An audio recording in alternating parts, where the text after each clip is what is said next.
আসসালামু আলাইকুম রহমতুল্লাহ। প্রিয় দর্শক শ্রোতা মণ্ডলী, আশা করি ভালো আছেন। মধ্যপ্রাচ্যের মুসলিম দেশগুলোর মাঝে সামরিক ঐক্য হতে যাচ্ছে। বর্তমান সময়ে আমেরিকা যেভাবে স্বৈর শাসনের মাধ্যমে যে কোনো দেশের উপর হামলা করছে, আক্রমণ করছে, এই বিষয়টা এবং সামরিক শক্তির ক্ষেত্রে মধ্যপ্রাচ্য মুসলিম দেশগুলোর যেভাবে দুর্বল হচ্ছে, এই বিষয়টা লক্ষ্য করেছে মুসলিম দেশগুলো। তারা চিন্তা করতেছে যে এখনও যদি আমরা মুসলিম দেশগুলো এক ধরনের সামরিক ঐক্য গঠন না করি, তাহলে হয়তো বা খুব শীঘ্রই অদূর ভবিষ্যতের আমাদের উপরও যে কোনো সময় আমেরিকা হোক কিংবা ইসরায়েল হোক কিংবা অন্য কোনো দেশ হোক আমাদের উপর হামলা করতে পারে। এটা স্বাভাবিক। আমরা পৃথিবীতে দেখতে পাচ্ছি যে আমেরিকা যে কোনো দেশের উপর আক্রমণ করছে, তারা তাদের উপরে বিভিন্ন ধরনের নির্দেশ দিচ্ছে। তারা চাহিদা মতো যেটা চাচ্ছে ওটা দিতে হবে ওদেরকে, ওইটা না দিলে ওরা হামলা করবে, আক্রমণ করবে। তেল চাইলে তেল দিতে হবে, তেল দরকার, তেল আছে সৌদি আরবের কাছে, তেল দিতেই হবে আপনাকে, যে কোনো মূল্যে তেল দিতে হবে, না দিলে আপনার উপর হামলা করবে।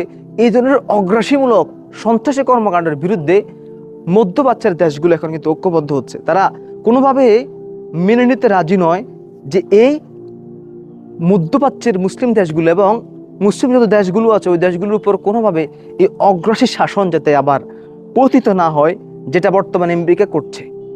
আমাদের ফিলিস্তিনকে ধ্বংস করে দিয়েছে পুরোপুরি, ইরাক সিরিয়াকে ধ্বংস করে দিয়েছে, আফগানিস্তানকে ধ্বংস করে দিয়েছে, কিন্তু আফগানিস্তানের মুজাহিদরা আবার সেই দেশটাকে গঠন করে নিয়েছে। খুব শীঘ্রই এটি একটি বড় মুসলিম দেশের মাঝে একটি সর্ববৃহৎ একটি দেশ হয়ে যাবে আফগানিস্তান। তাহলে এই সামরিক শক্তি এবং এই সামরিক জোটকে আসলে আমাদের জন্য কল্যাণকর হবে কিনা? এই সামরিক শক্তির জোটটা যদি এখানে যদি কোনো মুনাফিকি না করে, যদি কোনো ধরনের মুনাফিক না ঢোকে, তাহলে আমার মনে হয় এই সামরিক শক্তির জোটটা মুসলিম উম্মার জন্য কল্যাণকর হয়ে আসবে। কারণ যে কোনো সময় আমেরিকা কোনো একটা মুসলিম দেশের উপর যদি আক্রমণ করে, তাহলে এই মুসলিম দেশগুলো সকলে মিলে তা প্রতিরোধ করতে পারবে। এখন তারা পাকিস্তানের দিকে তাকিয়ে আছে এবং ইরানের দিকে তাকিয়ে আছে। ইরান পাকিস্তান কি বলে, এদের একটা ভয় হচ্ছে যে যদি ইরান যদি আবার এখানে হস্তক্ষেপ করে, আবার ইরান যদি এখানে হস্তক্ষেপ করে, তাহলে এক ধরনের সমস্যা হতে পারে। তারা মনে করেন যে শিয়া সুন্নি একটা বিরোধ আছে, এই শিয়া সুন্নি বিরোধ হয়তো বা জোরালো হয়ে যেতে পারে এক। আবার দ্বিতীয় নম্বর হচ্ছে তারা মনে করেন যে হয়তোবা ইরান মনে করতে পারে এটা একটা সুন্নি জোট, কিন্তু পরবর্তীতে ইরান কিন্তু আবার এটা ভুলটা ভেঙেছে, তার না, এটা একটা সুন্নি জোট না, এটা সামরিক শক্তি জোট। তাহলে সুন্নি এবং শিয়া এই মতভেদটা আমরা দূরে রেখে যদি আমরা মধ্যপ্রাচ্যের শক্তিগুলোকে ঐক্যবদ্ধ করতে পারে, তাহলে হয়তো বা অগ্রহী শাসনের বিরুদ্ধে আমরা প্রতিহত করতে পারবো। যেমন আমাদের সামরিক শক্তির ক্ষেত্রে সবচেয়ে শক্তিশালী এখন পৃথিবীর মধ্যপ্রাচ্যের আমাদের মুসলিম দেশগুলোর মধ্যে দুটি দেশ আছে, এর মাঝে একটা পাকিস্তান, একটা হচ্ছে ইরান। আপনি মানেন আর না মানেন, পাকিস্তানকে আপনি যতই বিরোধী মনে করেন, পাকিস্তান মুসলিম দেশগুলোর মধ্যে একটা শক্তিশালী ক্ষমতাশালী একটা দেশ।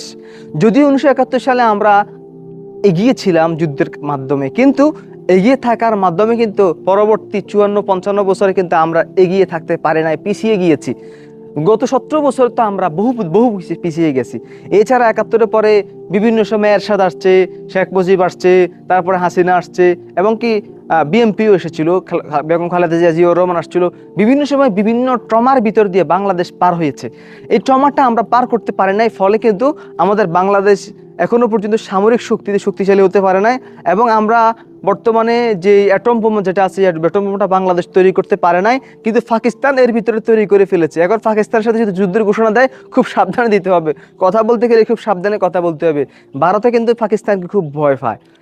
এই হচ্ছে পাকিস্তানের বিষয়। এই জন্য সৌদি আরব এবং তুরস্ক, তারাও তুরস্কের দিকে তাকিয়ে আছে, সৌদি আরব তুরস্ক। কারণ তুরস্কের মধ্যে পৃথিবীর সবচাইতে শক্তিশালী ড্রোন রয়েছে, ড্রোন। এই ড্রোন হামলা করে যে ওই ড্রোন মিশিং তাদের কাছে আছে, এই ড্রোনটা পৃথিবীর মধ্যে সবচেয়ে বিখ্যাত। আমেরিকা পর্যন্ত এই তুরস্ক থেকে ড্রোন কিনে নিয়ে যায়। তাহলে এই ড্রোনের কারণে কিন্তু আমাদের তুরস্কটা খুবই বিখ্যাত রয়েছে। আর পাকিস্তান হচ্ছে সামরিক শক্তি এবং বোমার ক্ষেত্রে, অ্যাটম বোমার ক্ষেত্রে পাকিস্তান খুবই প্রয়োজন মুসলিম বিশ্বের জন্য, আর ইরান প্রয়োজন।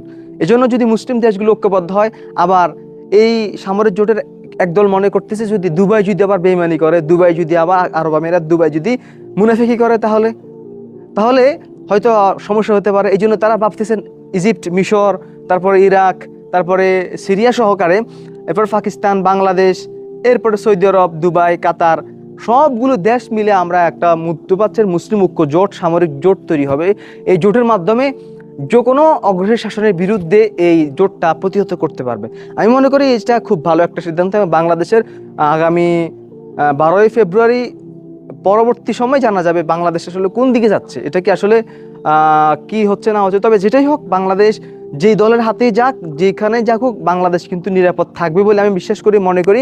কারণ বাংলাদেশের প্রত্যেকটি আসনে, প্রত্যেকটি জায়গাতে, মহলে এখন কিন্তু শিক্ষিত ব্যক্তিরা বিরাজ করছে। যদিও বা আগে শিক্ষিত ব্যক্তিরা বিরাজ করতে পারেনি গত 17 বছর ধরে।